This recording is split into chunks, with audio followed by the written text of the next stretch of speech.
Hi guys, நான் தான் உங்கள் கபீர் பேசுகிறேன். இன்னைக்கு ஒரு ஒரு தாட் எனக்கு. இப்போது நியூஸ் வந்துட்டுருக்கு, இந்த விடாமுயற்சியில் வசூல் சாதனை பண்ணியிருக்கு. ஆனால் தேட்டரு காலியாக இருக்குது, படத்துக்கு ஆள் வரல, ஓடல, அது இதுன்னு. நானே ரிவ்யூ கொடுத்துருப்பேன், விடாமுயற்சி ரிவ்யூ, அதை போய் பாருங்கள். படம் உண்மையிலேயே சூப்பர் தான்.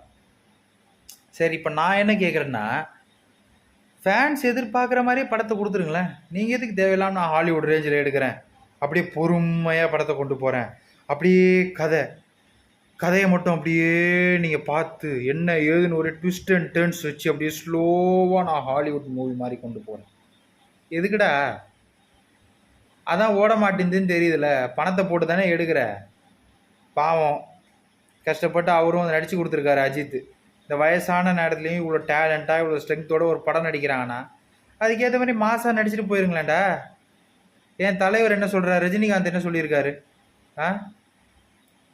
நமக்கு என்றைக்குமே மாசான படம் தான், அதை தான் ரசிக்கிறாங்க மக்கள்.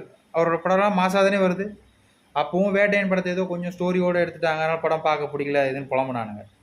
எதுக்கடா இப்படி எடுக்கிறீங்க? தெரிஞ்சு பணம் போட்டு தானே எடுக்கிறீங்க. எனக்கு பிடிச்சிருக்கு படம், உண்மையிலேயே ரொம்ப சூப்பர் தான். விடாமுயற்சி ரொம்ப நல்லா இருக்குது. எனக்கு நல்லா இந்த இங்கிலீஷ் படமாக ஸ்டோரி பிளேயரும் பிடிக்கும். பொதுவாக நம்ம ஊரில் மசாலா மாசம் தானே எதிர்பார்க்குறாங்க. ஓட மாட்டேந்து பணம் வீணாக போகுது, படம் ஓடலன்னு அவங்களுக்கும் கெட்ட பேர் ஆகிடுது, நடித்தவங்களுக்கும். எதுக்குடா இது? அவங்களுக்கும் பார்க்கும்போது நம்ம எதுக்குடா நடிக்கணும்னு தோணும்ல.